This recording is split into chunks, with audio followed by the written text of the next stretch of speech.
For 2,000 years, Judaism has operated without a high priest, no temple, no sacrifices, no prophets. Throughout their history, whenever God wanted the system to continue, He provided these things.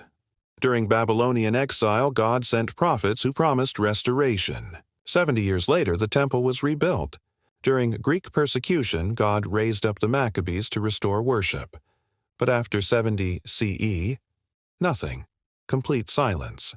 No prophets, no priests, no temple. Did God abandon His people? Or did He already provide the solution they refused to see? This is Episode 1, The Authority Problem. For 500 years, atonement required blood sacrifice. Leviticus 17:11 is explicit. The life is in the blood. I have given it to you to make atonement on the altar. It is the blood that makes atonement. Every year on Yom Kippur, the high priest entered the Holy of Holies with blood to atone for the nation's sins. This was the system God established. Then in 70 CE, the Romans destroyed the temple. Sacrifices stopped. The priesthood ceased. They created a substitute. So what did the rabbis do? Prayer replaces sacrifice. Good deeds replace blood atonement. Study replaces priestly mediation. Who authorized this change? Not a prophet. Not a high priest. Not God's voice. Just rabbis. Teachers who made a pragmatic decision out of necessity. But necessity does not equal authority. Judaism operates on a clear authority structure. At the top, God Himself, ultimate authority. Below, God, the high priest who mediates between God and people, enters the Holy of Holies, offers the atoning sacrifice.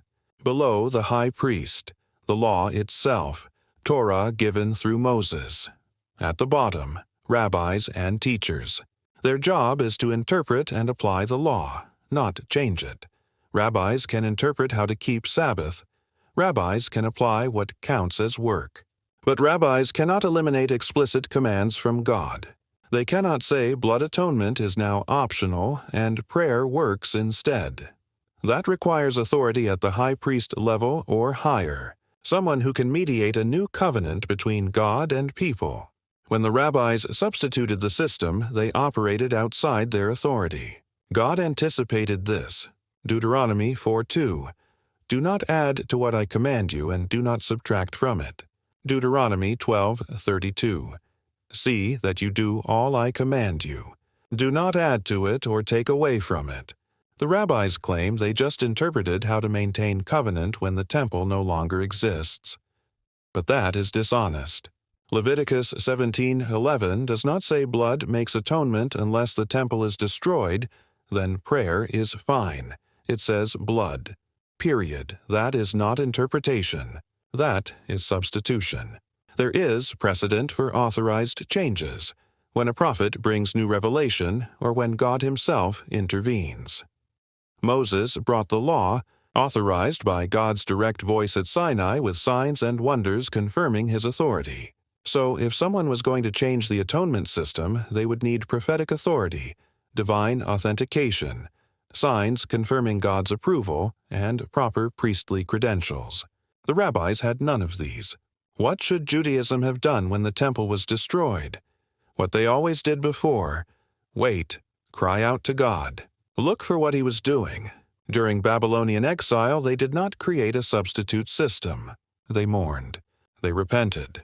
They longed for restoration.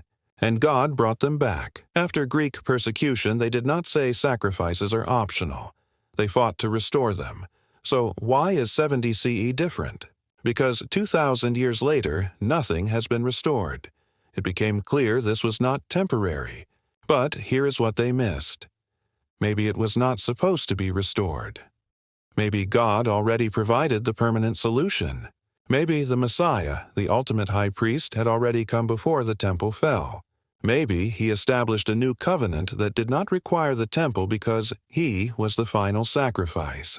Maybe the temple's destruction was not a problem to solve, but confirmation that the old system had been fulfilled. So here is the question Judaism cannot answer. By what authority did the rabbis change the atonement system God Himself established? They were not prophets, not high priests, No divine voice confirmed their decision. No signs authenticated their authority. They were scholars doing their best in an impossible situation. But doing their best does not equal divine authorization. Either God's explicit command for blood atonement no longer applies, which means God changed his mind. But where is the authorization? Or the atonement system was fulfilled by someone with proper authority, a high priest who offered the final sacrifice, and the temple's destruction confirmed it was complete. If that is true, then the rabbis created an unauthorized substitute while ignoring the actual solution God provided. That is exactly what happened. Next episode. Who did have the authority to change the covenant? The Melchizedek order. Drop questions and comments or DM me.